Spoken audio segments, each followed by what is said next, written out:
ஈரோடு நித்யா சமையலில் இன்றைக்கி ஒரு நூடுல்ஸ் பார்க்கலாமா? இது கொஞ்சம் டிஃப்ரெண்ட்டாக ட்ரை பண்ணியிருக்கிறேன் பாருங்கள். கேரட் பீன்ஸ் அந்த சைஸில் அரிஞ்சுக்கோங்க. ஒரு பெரிய பாத்திரத்தில் தண்ணி ஊற்றிக்கோங்க. நம்ம நூடுல்ஸ் வேக வச்சு அதுக்கப்புறம் செய்யக்கூடிய நூடுல்ஸ் இது 7 மினிட்ஸ் நூடுல்ஸ்னு கூட சொல்லிக்கலாம். இப்போ அந்த தண்ணியை உப்பு எண்ணெய் சேர்த்து லைட்டாக கொதிக்க விட்டுருங்க.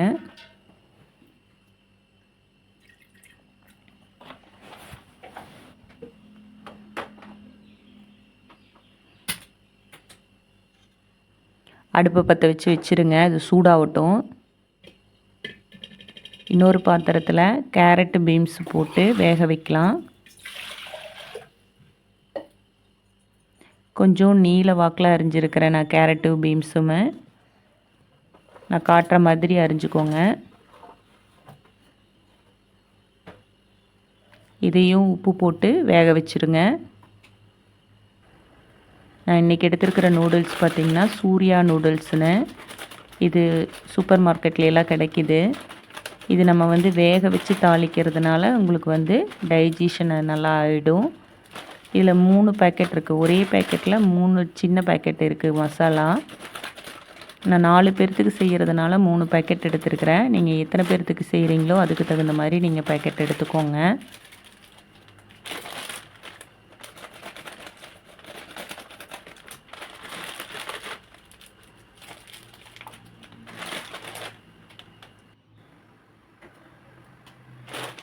இப்போ இதில் 3 பாக்கெட்டை நான் பிரித்து வச்சுருக்கிறேன். இதில் இருக்கிற மசாலா பாக்கெட்டையும் தனியாக எடுத்துட்டேன். கேரட் பீன்ஸை வேக வச்சுக்கிறேன். நம்ம நூடுல்ஸ் வேக வைக்கிறதுக்கு தண்ணி, உப்பு, எண்ணெய் சேர்த்து கொதிக்க விட்டுருக்குறோம். அதுக்குள்ளே 3 பாக்கெட் நூடுல்ஸையும் போட்டுக்கோங்க. போட்டுட்டு நூடுல்ஸ் நல்லா வேகிற மாதிரி பார்த்துக்கோங்க. கரைஞ்சிற போது ரொம்ப நேரம் விட்டுறாதீங்க. கேரட் பீன்ஸ் கொதிக்குது. நல்லா வேக வச்சுக்கோங்க. நம்ம தாளிக்கும் போது வேக வைக்க முடியாது, தண்ணி அதிகமாக போயிடும். அதனால் வேக வச்சு வடிச்சுக்கலாம்.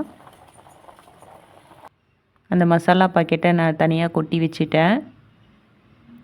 நம்ம அந்த நூடுல்ஸை வடிக்க போகிறோம். வடித்து குளுந்தண்ணி ஊற்றி அலாசி விட்டுருங்க. அப்படின்னா தான் ஒன்றோட ஒன்று ஒட்டாது, இல்லைன்னா ஒன்றோட ஒன்று பிடிச்சிக்கும். குளுந்தண்ணி சேர்த்தி வடிச்சிருங்க.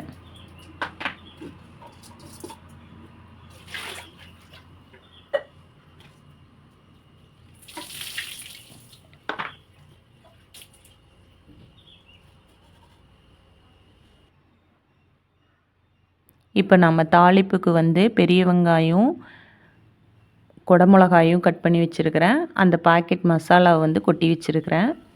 பாத்திரத்தை அடுப்பில் வச்சுட்டு எண்ணெய் ஊற்றிக்கோங்க. எண்ணெய் கொஞ்சம் தாராளமாகவே ஊற்றிக்கோங்க.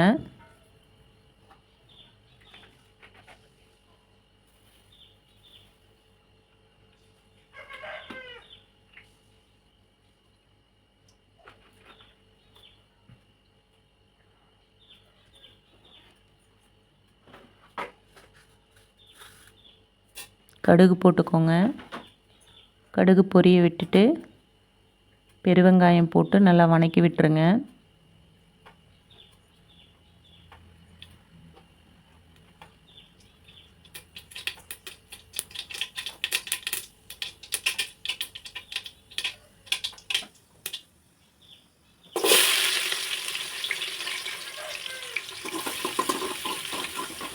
பெருவெங்காயம் நல்லா வணங்கட்டுன்னு குடமிளகாயும் போட்டு அதையும் நல்லா வணங்க விட்டுருங்க.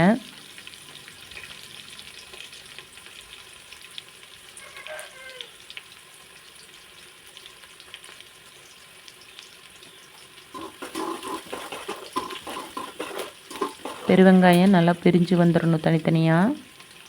அதுக்கப்புறம் குடமிளகாயை சேர்த்திக்கோங்க. நான் ஒரே ஒரு குடமிளகா மட்டும் அரிஞ்சேன். அதில் உள்ளே இருக்கிற விதையெல்லாம் எடுத்துருங்க.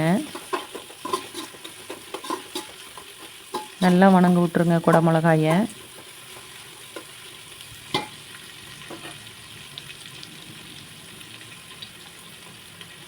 நல்லா ஹை ஃப்ளேமில் வச்சு நல்லா வணங்க விட்டுருங்க. நம்ம இந்த உப்பு வந்து எதுக்கு போடுறோன்னா, அந்த வெங்காயத்துக்கும் குடமிளகாய்க்கும் போடுறோம். தனித்தனியாக தான் உப்பு யூஸ் பண்ணுறோம். ஏன்னா தாளிக்கும் போது பார்த்திங்கன்னா நம்ம உப்பு போட முடியாது. அதனால் இப்போவே வந்து நூடுல்ஸ்க்கு தனியாக உப்பு போட்டு வேக வச்சோம். கேரட் பீன்ஸுக்கு தனியாக உப்பு போட்டு வேக வச்சோம். இந்த வெங்காயத்துக்கும் குடமிளகாய்க்கும் நம்ம இப்போ உப்பு போடுறோம்.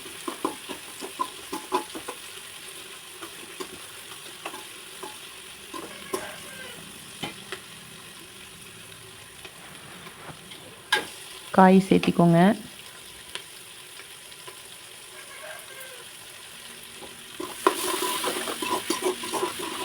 காயில் இருக்கிற ஈரப்பதம் போகிற வரைக்கும் கொஞ்சம் வதக்கிக்கோங்க.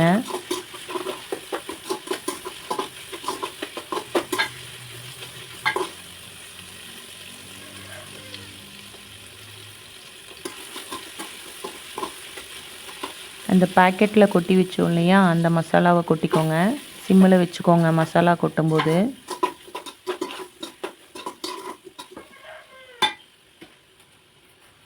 இப்போ அந்த அலாசி வச்சுருக்குறோம் இல்லையா, அந்த நூடுல்ஸை உள்ளே போட்டுக்கோங்க.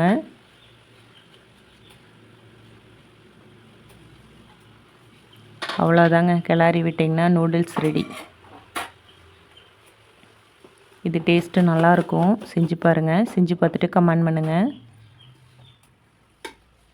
கொஞ்சம் அந்த நூடுல்ஸ் வந்து உடையாமல் பிரித்து விட்டு இது பண்ணணும். அதனால தான் நான் குலுக்கிறேன். போட்டு கிளறாமல் குலுக்கி விடுங்க. லைட்டாக எண்ணெய் விட்டுக்கோங்க மேலே. நீங்கள் என்ன சமையலுக்கு யூஸ் பண்ணுறீங்களோ அந்த எண்ணெய் விட்டிங்கன்னா கூட போதுமானது.